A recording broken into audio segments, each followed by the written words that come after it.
breaking news, guys. Yeah. Andrew Tate has been hospitalized by the Matrix. Oh, God.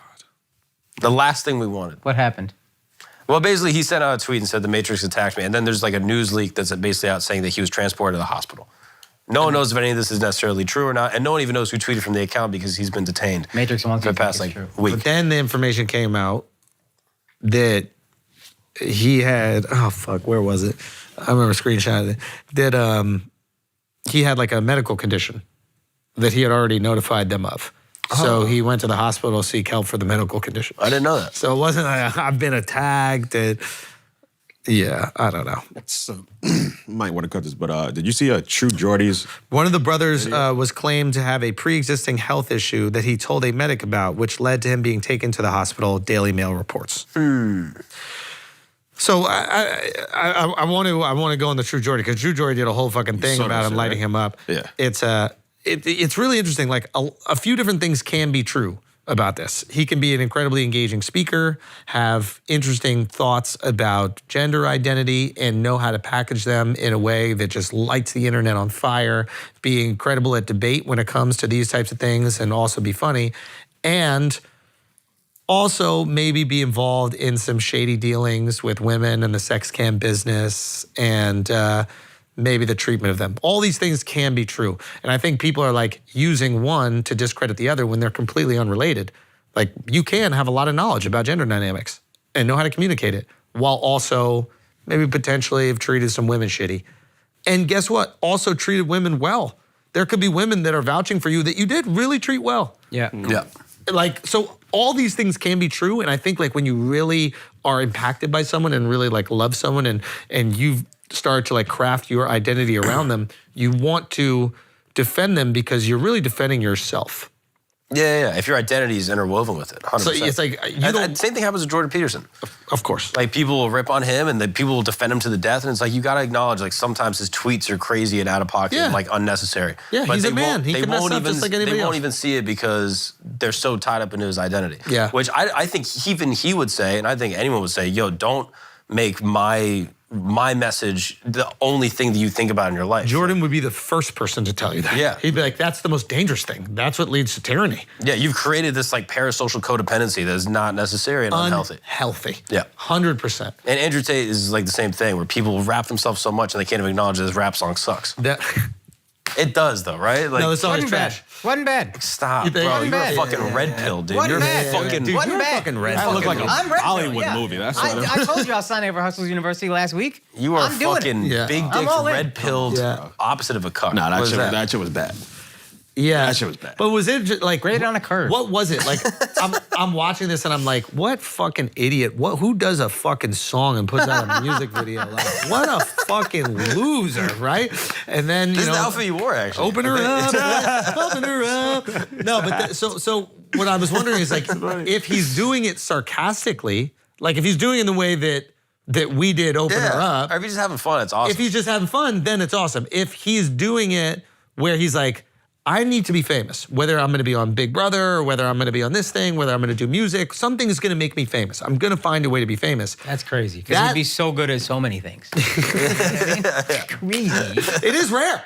It is rare, that kind of talent. Yeah. I'm telling Rap, Kickboxing. kickboxing, Yeah. Talking. buying cars. Yeah, Bugatti. Nobody's been able to buy cars like that, right? So he says it, Bugatti, fire. Pronouncing, No, Yeah. pronouncing. sick pronunciation of words. Great. Yeah, that's true. Yeah. Chess.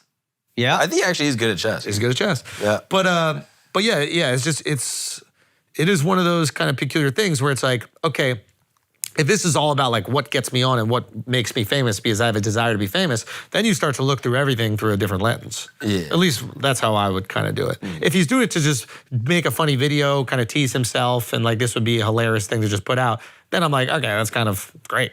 Yeah. Cool content. You're willing to make yourself look dumb, and you know you look dumb. Yeah. It didn't look like that, though.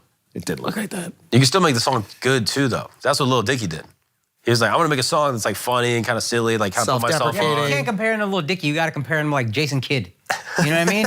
Wait, why? Kobe Bryant. The guys who rapped as like athletes. Like there are other Kidd things, rapped? and then they just come out. I think Jason Kidd had one. I know Kobe had an album. Had an album? Yeah, I'm pretty sure he had an album. Kobe rapped. Dude, there was a whole time A Shaq rap rapped. album? Shaq There was a too. time. I think Shaq started Shaq it. A went bunch of platinum or athletes some rap. shit. He did. Cedric Ceballos actually had a fire one weirdly, like for a ball player. Allen But again, Iverson had a fucking song come out. Yeah. That shit was fire. Then they said a couple select words, and they were like, "You're not a rapper no more, bro." yeah. Yeah. Wait, really? Yeah. I didn't know any of this. Oh, Iverson had bars He too. was 90s out. Yeah. On that one. Oh, that's crazy. Yeah. So what's the thing? Like, I think it's a tricky one, especially for Tate, because I think a lot of people are looking for.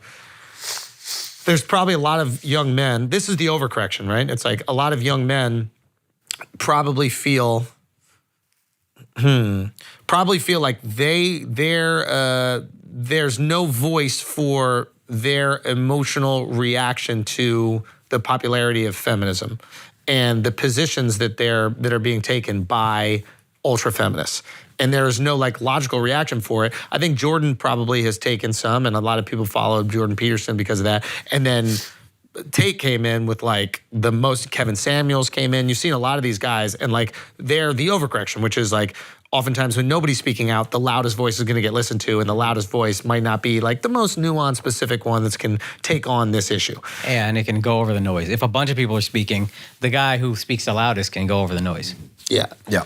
And I think people are tapping into not only that, but like, I think men in general in America, I mean, we talked about this before, just are in like a crisis a little. Yeah. It feels like. But I think it's touching on like part of the inequalities that exist against men that people don't really acknowledge because it's not trendy or whatever. But like the dude that if you are in a custody dispute, even if the mother's abusive, you might not get your kids. Yeah. That's not fair. Even a feminist would agree it's not fair. Yes. But the fact that it's not acknowledged, that's where people start getting crazy. And then they run into the arms of fucking snake oil salesmen that are like, yeah, I'll promise you everything. Yes. It's like, And you, like we were talking about before, I forget who, you overlook all the dubious shit because they're saying the thing that you agree on. yeah, exactly. And you self-select. Your brains will just Yes. lock into the thing that's true and forget all the shit that's It's not. like all the fucking guys, the people who hate Jews, the anti-Semites, all of a sudden found Kanye as like the most genius artist of our time when he was saying the anti-Jew shit. Yeah. They weren't saying anything before. When he was like George Bush doesn't care about black people, all those people were real quiet. Yeah. Right? They were like, this is on it. This guy's the truth. The second he was saying that anti-Jew shit, they were like, well, hear him out. Yeah. You know what I mean? The music ain't that bad. Like this Kanye gets it. So I think what's happening here, like, with the gender conversation, I think what's often happening is there isn't enough discussion about biological impulse versus societal impulse. So like, what is affecting us and why do we behave the way that we behave? Mm-hmm. Is it biology or is it society? And I think that anything that's inconvenient to you, male or female, you want to chalk up to societal, right? You want to go, this is just society, so let's change it. Let's remove the stigma because it's inconvenient to me, right? Like, let's say, for example, if you're a dude that's kind of short, you want to, I'm not looking at you, but I'm not trying to do it. But like, let's say if your dude is short, you want to be like, well, it's just society. Society has told women that tall guys are more attractive. Let's get rid of that. Yeah. That's stigma, that's bullshit, that's prejudice. Let's remove the prejudice against short guys. When in reality, there might be a biological impulse. Evolutionarily, a taller, bigger guy is going to make a woman feel safer and more protected. Absolutely. And because of that, right? Yeah. So it's like, but naturally as a dude, you want to go, we can change those things that would benefit me and make my life easier. Yes. And I think one thing happening, then you see like, Tate and a lot of other guys talking about this, but like there's a lot of women out there who have maybe taken up promiscuity and tried to handle it with a certain amount of bravado. Yeah. They're like, well, guys can be promiscuous, so why can't we be put it promiscuous? on society. And then they go, that's society that says that we can't, and we should make society fair. And we should try to make society fair. Mm-hmm. The problem is, biology ain't fair. No. I don't gotta sit to piss. You know what I mean? Like, biology is just not fair. I think Neil had a great bit. He was like, I'm not sexist, but Mother Nature is incredibly sexist, or something like that. I'm butchering his premise, and I think that's one of those tough things where it's like, maybe society isn't the one that says that men don't like promiscuous women. Maybe biologically we don't. Yeah. And you're going, but there might be biological reasons for why men don't want to see overt promiscuity with women. You can accept that, yes, right? Absolutely. And like, that might be completely rejected by an ultra feminist. And that might be really frustrating for a dude who's like, hey, I don't think it's society telling me this. I just don't want to know about all your exploits. And I don't want to know about that. And I'm not this insecure loser because of it. I'm the result of millions of years of selective mating. Across every species. That made me feel like this. So it's like, and I think the problem is now there's a lot of women who might be, bragging about their sexual exploits and might unfortunately be like suffering the repercussions of that, and they don't want to acknowledge the reality, which is society or evolution or biology selecting them out of a thing that they might want. But I think then they would get pissed where they're like, okay, so biology is supposed to say that we're supposed to live in tribes of fucking 20 people and do these jobs, and you sit in an office and work all day with 1,000 people. Yeah. So you're allowed to break biology, but if I want to fuck around, it's fucked up. And that's why. And I also We're think also that's a not- generalization. Like, there are a lot of girls who are promiscuous that are winning, and many guys want to be with them. So it's like, I don't think, like, we paint that brush, and I don't think that's the There's case. exceptions. No, there's allowed to be exceptions. No. Sorry. Just to acknowledge this one point. I don't want to beat down this point too much, but like Kim Kardashian, we know who her partners have been, but there's not that many.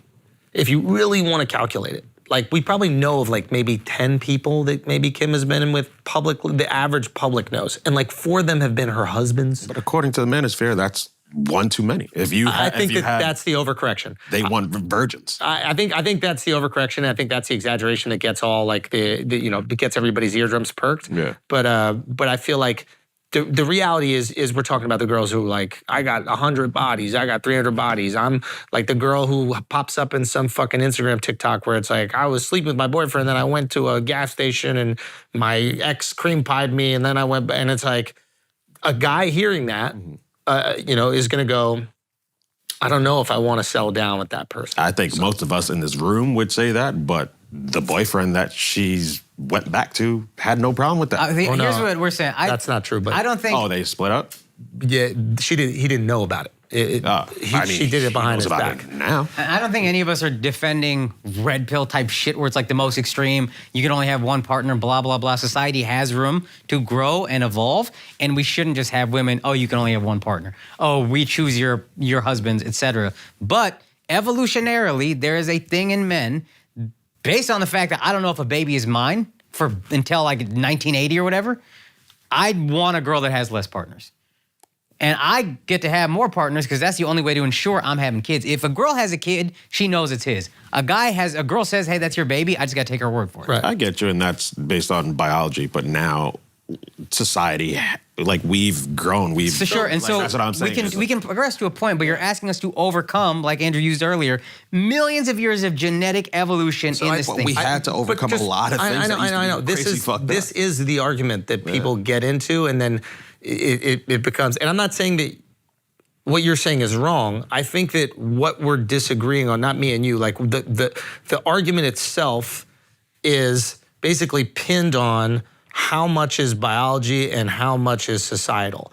And we make that decision based on how inconvenient it makes our life. And the reality is we should make that decision based on what we are actually feeling. So it's very easy to chalk up everything that you don't want to do anymore to societal. And then I think oftentimes the things that are for your advantage, and men are guilty of this as well, the things that are for our advantage, we don't want to stop that. There's no man right here that's going, babe, I want to clean up half the dishes and I want to do half the cooking and I want to do whatever. We are totally fine with that societal pressure to have them, I guess, nurture us in that way, right? We're not giving any pushback, but we will give pushback if they're trying to do something that is inconvenient to us, if they want to have millions of partners or do that kind of stuff. So we're guilty of it, so are women. But neither of us are willing to acknowledge or willing to honestly have the discussion about the biological shit and our biological knee-jerk reaction to things.